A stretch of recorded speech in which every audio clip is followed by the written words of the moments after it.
સુરત મહાનગરપાલિકાના બજેટને લઈને વરાછાના ધારાસભ્ય અને પૂર્વ મંત્રી કુમારભાઈ કાનાણીએ તીખા સવાલો ઉઠાવ્યા છે. પાલિકા કમિશનરને ઉલ્લેખીને લખાયેલા પત્રમાં તેમને શહેરની અનેક ગંભીર સમસ્યાઓ તરફ ધ્યાન દોર્યું હતું. સુરત પાલિકાના બજેટ પહેલા પૂર્વ મંત્રીના કડક સવાલો. સુરત મહાનગરપાલિકાના બજેટને લઈને વરાછાના ધારાસભ્યો અને પૂર્વ મંત્રી કુમારભાઈ કાનાણીએ તીખા સવાલો ઉઠાવ્યા છે.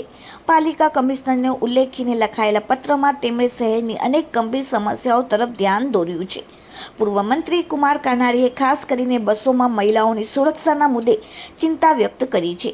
તેમણે જણાવ્યું છે કે જાહેર પરિવહનમાં મુસાફરી કરતી મહિલાઓની સુરક્ષા માટે પાલિકાએ કયા પગલાં લીધા છે તે બાબતે સ્પષ્ટતા જરૂરી છે. સ્માર્ટ સિટીનો દાવો કરતું સુરત શહેર જો મહિલાઓ માટે સુરક્ષિત ન હોય તો તે ચિંતાજનક બાબત ગણાય. આ સાથે જ ચોમાસા દરમિયાન દર વર્ષે ખાડીપૂરની સમસ્યા સર્જાતી હોવા છતાં તેને કાયમી રીતે હલ કરવા યોગ્ય આયોજન થતું નથી એવો આરોપ પણ પત્રમાં કરવામાં આવ્યો છે. ખાડીઓના કારણે આસપાસના વિસ્તારોમાં ગંદકી, મચ્છરના ઉપદ્રવ અને ખાડીપૂરથી લોકો ભારે ત્રાસી ગયા હોવાનું તેમણે જણાવ્યું છે. કુમારભાઈ કાનાણીએ કહ્યું કે સ્માર્ટ સિટી, મેગા સિટી અને દેશના નંબર 1 શહેર તરીકે ઓળખાતી સુરતમાં આવી મૂળભૂત સમસ્યાઓ યથાવત રહેવી શર્મજનક બાબત છે. બજેટમાં મોટા દાવા થાય છે પરંતુ જમીન પર તેનો અસરકારક અમલ દેખાતો નથી તેવો પણ તેમણે આક્ષેપ કર્યો છે. અંતમાં તેમણે પાલિકા તંત્રને શહેરની સુરક્ષા, સ્વચ્છતા અને પૂરના નિયંત્રણ જેવી મૂળભૂત બાબતો પર ગંભીરતાથી કામ કરવા અપીલ કરી છે. આપના તરફથી પાલિકા કમિશનરને પત્ર.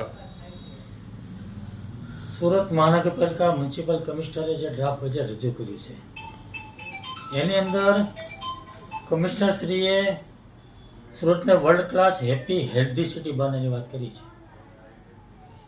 તંદુરસ્ત સિટી, રહેવાલાયક સિટી. આ વાત જેમણે કરી છે બજેટની અંદર તો મને એ વાતની ચિંતા થઈ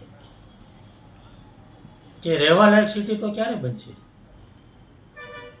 સુરત શહેરની અંદર દર વર્ષે ખાડીપૂર આવે છે. લાખો લોકો હેરાન પરેશાન થઈ જાય છે, બેઘર થઈ જાય, ઘર છોડી ભાગી જવું પડે છે. તંત્ર બી પરેશાન થઈ જાય છે. જ્યારે પૂર આવે ત્યારે ચર્ચાઓ થાય છે, વાતો થાય છે, મિટિંગો થાય છે, આયોજન થાય છે. ખાડીપૂર કેવી રીતે બંધ થાય, ખાડીના ત્રાસમાંથી લોકો કેવી રીતે મુક્ત થાય, ખાડીની ગંદકી, ખાડીપૂર, મચ્છરોનો ત્રાસ જે રીતે લોકો સહન કરી રહ્યા છે એમાંથી કેવી રીતે મુક્તિ મળે એનું કોઈ આયોજન આ બજેટમાં નથી થયું. બીજી હેલ્ધી સિટીની વાત છે, તંદુરસ્ત સિટી કેવી રીતે બનશે. આજે આપણે જોઈએ છીએ રેડ પડે છે આરોગ્ય વિભાગની. બેફામ નકલી ખાદ્ય પદાર્થો, ભેળસેળ પદાર્થો બની રહ્યા છે અને લોકો ખાઈ રહ્યા છે. કાર્યવાહી શું થાય છે? રેડ પડે, દંડ થાય, સેમ્પલ ફેલ થાય. એકાદ દિવસ કદાચ પોલીસ કેસ કરે કોર્ટમાં તો એકાદ દિવસની અંદર જામીન મળી જાય, છૂટી થાય, ધંધો શરૂ થાય છે. કઈ દુકાન બંધ થઈ, કોના ધંધાઓ બંધ થયા ડુપ્લિકેટના. એટલે હેલ્ધી સિટી કેવી રીતે બનશે એની કોઈ ચિંતા નથી. મારો વરાછા રોડ 45-50 વર્ષથી 50 વર્ષથી રહેણાંક વિસ્તાર છે. બેફામ રીતે કોમર્શિયલ બની રહ્યું, ઇન્ડસ્ટ્રીયલ બની રહ્યું છે.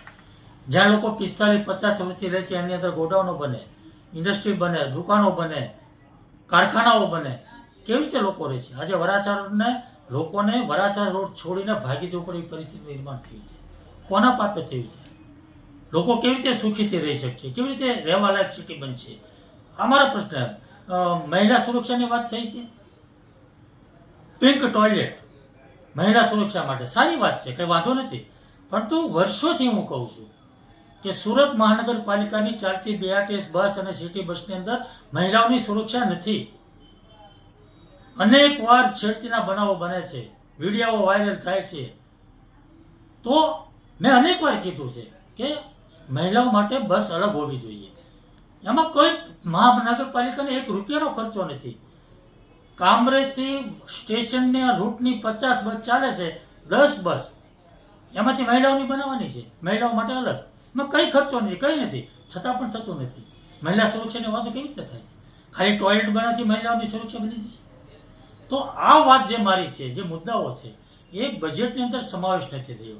એટલે બજેટની અંદર સમાવેશ થાય અને એનું આયોજન થાય અને એનું વ્યવસ્થિત આયોજન કરી એનું નિરાકરણ થાય એવી મારી આ વાત છે.